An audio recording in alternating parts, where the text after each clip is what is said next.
Look, I'm staying spoiler free, but the title alone should tell you that this episode of Lower Decks is playing with fire.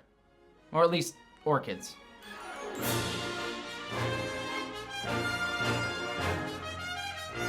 Hello interwebs, I hope you're all doing well, because I'm doing really well, because it is my legit favorite time of year when I get to talk about my favorite show on right now, Star Trek Lower Decks, this time the season 4 premiere titled Twovix. This was supposed to, I guess it's a V, Twovix?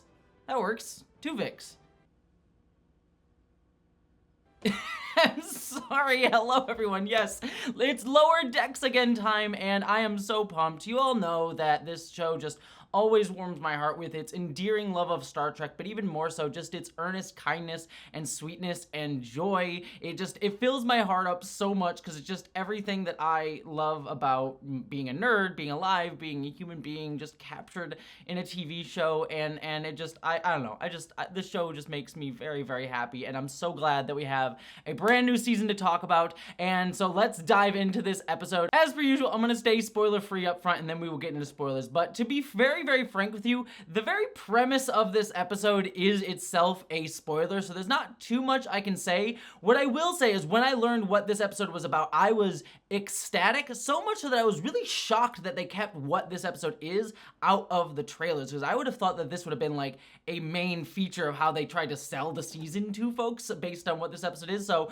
I was really glad that they kept this a surprise, and it was such a joyous surprise at that. And it was just the whole exploration of this particular part of Star Trek that this episode is exploring, I just absolutely adored and loved it. I thought they did a really fun job with it. And then the other half of this episode that is spoiled by the title of the episode, so I feel like I could talk about this one, is an exploration of one of the most controversial episodes of Star Trek Voyager's Twovix, where you had Tuvok and Neelix sort of put together, also with an orchid in there as well, but who cares about the orchid, causing them to combine into one person and then creating this very interesting ethical question of, you know, does the combined person deserve rights as a person, or should you split them up to bring the two people back who could be saved by splitting that person up? It was always a very controversial question, especially in how Janeway helped handle that situation by essentially murdering Twovix. Doesn't anyone see that this is wrong? Whether or not you agree with her choice or not, you have to agree she didn't murder that man.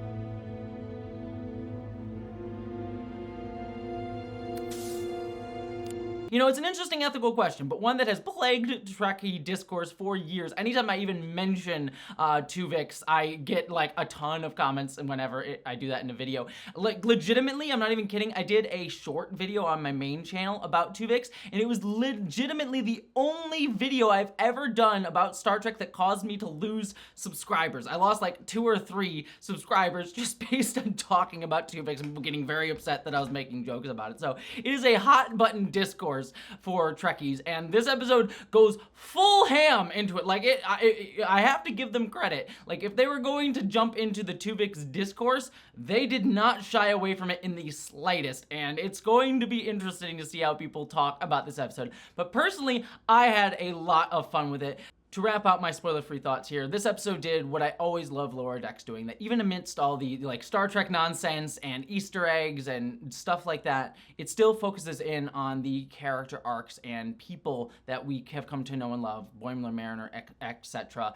And this is no different. The moments with Boimler, especially in this episode, were endearingly sweet and felt like a true progression of his character arc. That's been one of my biggest things with Lower Decks, especially in new seasons, that sometimes it feels like it's not really pushing forward the status quo of the series enough between seasons, and this episode I think changes it up in a really significant way that I feel like is such a really cool direction for the show to be going in, and I'm really excited to see that status quo shift. And then even more so with the character of T'Lyn being added in at the end of last season, and now sort of seemingly become a part of the Lower Deckers crew, just very much joined in with them, and I think she adds an interesting little mixture to the rest of this crew. So I'm curious to see how T'Lyn is going to bounce off of everybody, especially Tendi, with her just sort of bubbling like excitement about everything, and then T'Lyn being a Vulcan, very, very laid back and just matter of fact. I think their sort of chemistry will be an interesting sort of like straight man, like out there sort of vibe, and I'm really here for it.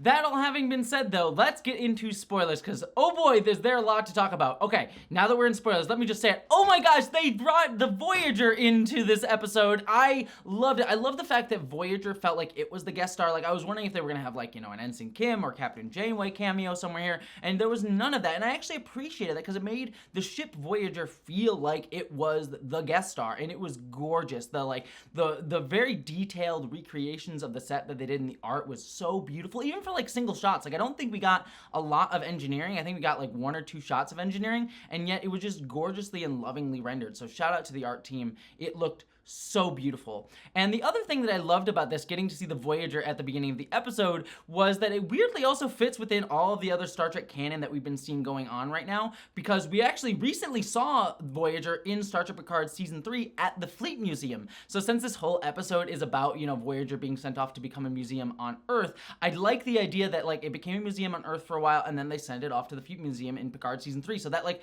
weirdly connects. And then also, if you saw the clip that they released for Star Trek Prodigy Season 2 that will hopefully be coming out somewhere in the near future, they showed that they have the USS Voyager A in that season.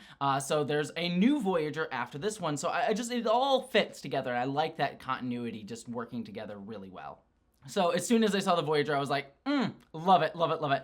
But we start off the episode with learning that they're on a classified mission, which we ended up learning is the Voyager, and I love Mariner being like, oh, I hope it's not spy stuff with the neutral zone. So boring. I love spy stuff. Screw you, Mariner. Spy stuff is a lot of fun, especially the Romulans. But then from there, we get little hints with Tendi and Talin's relationship, where Tendi's like very excited about hydrogen, but Talin's just like, yeah, this is the most abundant molecule in the galaxy. What are we doing here? I just love, again, the back and forth between those two characters. It sets up their arc really well emotionally for this episode, considering that it's going to be a push and pull on like getting excited or emotions that Talin does not seem to be interested in, but Tendi is very much all about. But then we get Boimler having to do holodeck waste extraction, and he even drops him on his foot at one point and is like, oh gross, that's nasty, oh so much, we all know what's in there. But then we learn from Ransom that Boimler is up for a promotion as long as he doesn't screw anything up, which it seems like is setting up Boimler to feel afraid that he is going to screw something up. And I like the twist that we get later on in the episode, but it sort of sets off that arc that Boimler seems like he's overly nervous about screwing something up, which causes him to continually screw things up. At least that's how it appears. And remind me, I will get back to Ransom at the end of this review because I really love Ransom in this episode. But then we get the title sequence, which, as always, looks very beautiful. But 2 things I noticed that were different. 1, they added a new ship to the battle sequence. They added the probe from Star Trek Voyager, The Voyage Home. Get it? Because it's season 4. So they added a thing from Star Trek 4. But then also the entity that like sucks on the nacelle also makes noise now. I don't think it made noise in previous seasons, so that was a nice little addition there. Then we go over to Voyager, we get to see them making it into a museum. I love the little like Neelix and Tom Paris standees, a lot of fun. I also the like Starfleet banisters that they have, like cordoning off areas. That was a lot of fun. And also the Borg alcoves were great. So all of that was wonderful. And I love the little jokes that will come back later on where, you know, Rutherford was like, oh, look, there's the cheese that Neelix put in from season 1 episode Learning Curve of Star Trek Voyager. And I love Commander Ransom saying like, it was Voyager, things got freaky. Because things did get freaky on Voyager. Sometimes it's the female of a species that initiates mating. But apology accepted nonetheless.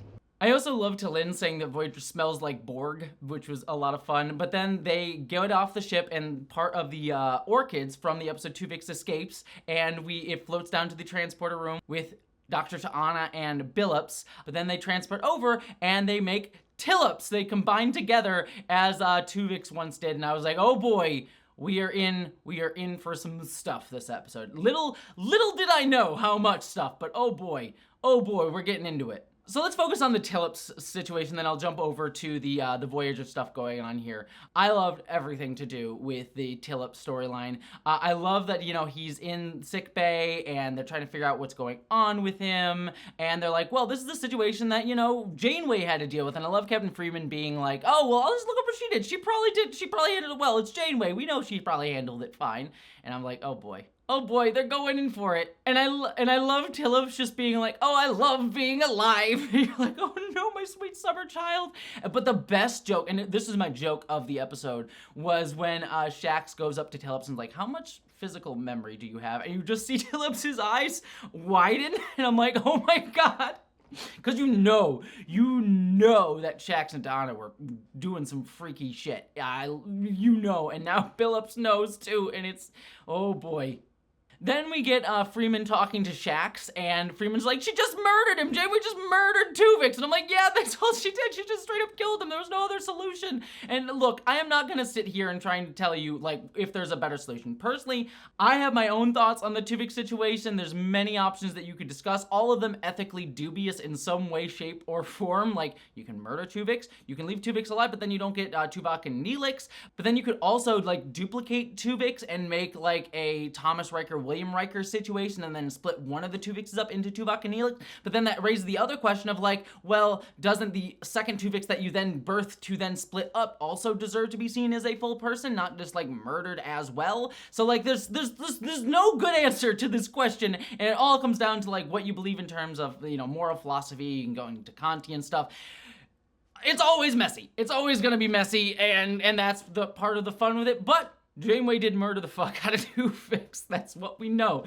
So I just love like Freeman, but I'm like, I don't know what to do here. Hopefully Phillips hasn't figured it out now, and we come to Phillips like, what the fuck? And then coming up with this plan to like, you know what, I need allies. I'm going to combine different crew members together to make different Tuvixes. And I loved this sequence where we get like Freeman and Migley-Mo combined together. And I have to just say, was it just me? Or was the Freeman-Migley-Mo combination weirdly hot?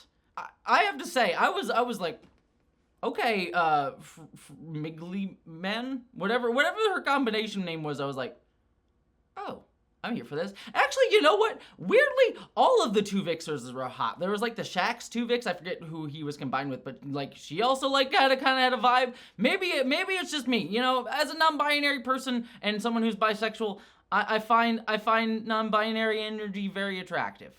And I love during all of this, while all this is going on, we see T'Lyn and Tendi sort of having the Twovix argument, like, do we save them, do we not? And T'Lyn just being like, I'm objective, don't see this thing as like a person, it's just a combination, it's just a weird aberration.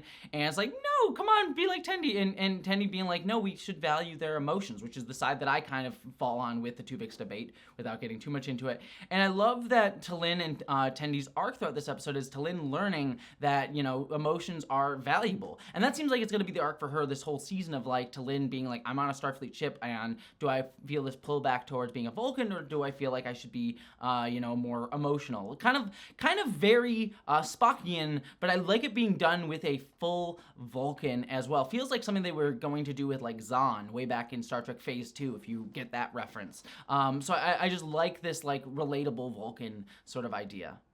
And I love that the solution T'Lyn comes up with is just to like combine them all into a non-sentient meatball, and then Tendi just sort of saying like, well, they're all not sentient, so let's just use emotions to figure out who everyone is, and we can solve this situation without worrying about the ethics of it. It was a bit of a cop-out by the episode to just say, well, they're a non-sentient meatball now, it's fine, but I mean, there's no easy answer to that question, so, you know, non-sentient meatball it is. But then this brings us over to Voyager, where we find a macrovirus from the episode Macrocosm gets off on the ship, causing a lot of hectic problems, and Boimler continually, seemingly screwing things up, and letting, like, the macrovirus get by and all that stuff. And I love the, like, little jokes that we get throughout here, where, like, Ransom says, come on, Shaka, when the walls fell, Ensign. And I love Ransom being like, I pay attention, I get the details, right? I just, again, loving Ransom throughout this episode. I also love the quick little reference that Mariner makes to the Star Trek Lower Decks Strange New Worlds crossover, the Pike situation. I love that little bit of continuity. That was a little bit of fun there. And then I love that all the holo programs getting activated. We get Chaotica from Bride of Chaotica. We get Michael Sullivan from the Irish stereotype town on Voyager. And I love him being like, I love you, but I can't be with you. And I love him saying later on, I miss my wife, because Janeway deleted his wife. That was just wonderful. I love it so much. Delete the wife. But also they have the clown. I loved the clown. Like, the clown is from one of my favorite episodes of Star Trek Voyager, and kind of Star Trek generally. It's one of the few, like, very scary episodes of Star Trek, so I love that clown. Played, by the way, by Michael McKeegan in the original episode, which was, he was so good in that episode. So good. Oh, I thought we were gonna be friends. Didn't want to do this, Harry. No, I didn't want to bring this up in front of the others, but I know what really scares you. I also love the little salamander exhibit, and then the salamanders get turned into Borg when the macrovirus gets turned into Borg. I just love the little salamander display. It was adorable. And Rutherford just like holding them at one point. And this brings me to the moment that I love Lower Decks the most for, is that amidst all this chaos and Star Trek stuff, you know, there's this sweet moment where Mariner sort of says like, no, Boimler, I was the one that recommended you for promotion. You shouldn't be so worried. And Boimler not wanting the promotion because he doesn't want to ruin his friendship. And he also questions his own judgment after a bunch of situations throughout the last season. I love this so much because number one, it is just these two characters like being earnest and sweet towards each other and being supportive of each other. Number two, it shows growth on both of their characters, like Boimler doubting himself but then coming into his own, and then also getting promoted, which changes up the status quo, right? And these moments are what I love Lower Decks the most for, because on the one hand, it shows that there is actual growth for these characters, that they've been affected by the stuff going on in the past, and Boimler sort of questioning himself and not wanting to ruin his friendship, something that he wouldn't have cared about way back in season 1 when he took the Titan promotion, that he values that more. And he also is doubting his own self a little bit as a leader, and Mariner being like, no, you can do this, something that she clearly didn't want to do way back in season 2 when she tried to stop Boimler from looking good. So like, it just shows growth on both of their part, and it also shows a sense by the show being willing to, you know, change up the status quo, which is again something that I had a critique of with the show back in season 2, where everything sort of like reset to the status quo with like Shax coming back to life and stuff like that. So I just love this. This is not only like the earnest sweet moments that I love Lower Decks the most for, when it's just characters like really caring about each other very kindly, but also showcasing one of my big criticisms of the show being addressed, in that things don't change, which ironically is happening during the Voyager episode, which has to be the biggest dig and like most subtle joke of the entire episode, that we have all the characters getting promoted and like the status quo changing during the Voyager episode. Because if there's two things that Voyager is known for, it's one is that it never changed the status quo, even going so far as to like reset timelines all the time just to make sure the status quo didn't change, and number two, be refusing to promote poor damn Ensign Kim. I didn't notice a little box on my chair. So to do both of those things in the Voyager episode is such a, like, again, this is why I love Lower Decks, like, because while it loves Star Trek and loves the weird aspects of the Star Trek franchise, it is also always showing a critique of Star Trek and saying, like, this is how Star Trek moves forward by addressing these problems. So it loves the weird stuff, and yet, like, subtly actually critiques it and pushes Star Trek forward. Like, this is why I love Lower Decks. It loves Star Trek, but never lets itself be held back by that nostalgic past, even though it like enjoys it and has fun with it a lot. This is why Lower Decks is my favorite. Speaking of which, I got a little ahead of myself. There's some fun stuff with, like, you know, the Neelix cheese being the thing that saves the day. I adored that. Boimler sort of pretending to be the son of Captain Proton, which messes up Chaotica. That was a lot of fun. The regeneration alcove falling a guy. He's like, I can feel it regenerating me. That was also great. But then we get to the end of the episode and everyone gets promoted. You know, that was a lot of fun. I, again, love the status quo shift. But then also Mariner getting promoted. I loved, like, the dark music that happens when she gets promoted. Just the and then her going to Ransom and Ransom being like, you need radical support, because this does fit Mariner as a character. She's someone who just does not want people to support her. She always pushes people away when they start to get close, and she's let Boimler in because there's no real, like, professional risk to that, right? But now that Ransom, someone in charge, is showing her care, she wants to reject that authority and that trust in, like, someone, like, believing in her. And I love Ransom, and this just goes through the entire episode, like, Ransom having this, like, radical caring and kindness and attention to detail for others, even down to, like, him saying Shaka when the walls fell, or, like, paying attention to Boimler. Like, I love this characterization of Ransom being this, like, very caring dude who is radically paying attention to the details of his crew and what they need individually. Like, that's a good XO. And I just really like that for Ransom, and it fits Lower Decks to a T, because Lower Decks to me has always been the show about, like, radical kindness and radical support for each other. And so I adore that being where we're getting some characterization for Ransom in this episode, and Mariner balking against that. So I'm curious to see where that arc is going to go for her. And then I also love Tendi being excited that she gets to, like, still be friends with T'Lyn, and they get to grow together, and T'Lyn just being like, all right, this is, fine, we'll deal with this. And then Rutherford, I feel bad that Rutherford doesn't get a promotion, so I hope that comes around sometime soon. But then, you know, them sort of arguing, like, we're still Lower Decks, the premise of the show still stands, even though we're promoted. So I like that sort of explains, like, we get all the work with like, none of the, like, perks of just being an ensign, so we get all the responsibility, none of the joy. And then we get a cutaway to the final scene of the episode, which seems to be the setup for the entire arc of the season, where we jump over to the Klingon ship, we get some fun jokes of the lower decks on the Klingon ship over there, the Klingon ship from Ouija, which is interesting, so we get to see our Klingon captain from that episode. And I love the like joke about like, the spear is a coward's weapon, you kill them from far away. That feels like a very Klingon thing to like think about weapons with. But then they get attacked by this mysterious ship who's somehow able to disable all of them and blows up the ship. And I was actually really shocked by this because it's a bit dark for lower decks, number one, but lower decks isn't above killing a bunch of ships. We've seen that before with like the Pakleds in season 1.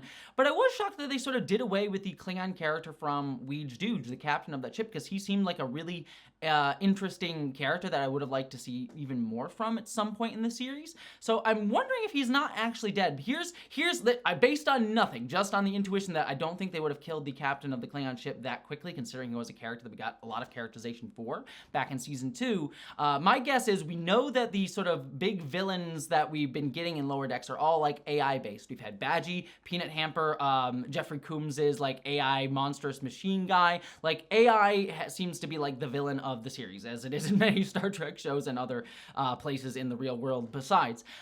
So my guess is that this ship is being controlled by one or all of those people. They're sort of teaming up, and they're going to like download these characters into like a hologram or a holodeck sort of scenario and make them all artificial intelligences and be like, how do you like it? So the Klingon characters may be dead, but they may actually still be alive in some sort of like hologram heaven that they're just gonna say, we're making allies, kind of like the Twovix situation where he's like making allies for him. So that's my random guess. I don't know if that's actually gonna pay out, but I am curious to see where that storyline's going, because that seems to be the arc for the season, at least what they're setting up. That's my thoughts on the premiere of Star Trek Lower Decks Season 4. So what did you think about it? I love this show so much. I'm very excited to see even more of this season. But I have already probably been talking for longer than the episode itself was, but I just love this show so much and I have so many thoughts about it. So I'd love to hear your thoughts down in the comments below. But beyond all that, I hope you all, my friends, live long and prosper.